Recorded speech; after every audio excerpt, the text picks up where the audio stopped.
सुरार्चितलिङ्गं निर्मलभासितशोभितलिङ्गम्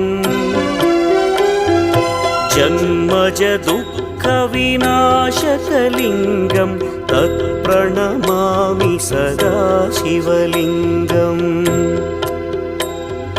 देवमुनिप्रवरार्चितलिङ्गं कामदहन करुणाकरलिङ्गम् रावणदर्पविनाशकलिङ्गं तत्प्रणमामि सदा शिवलिङ्गम्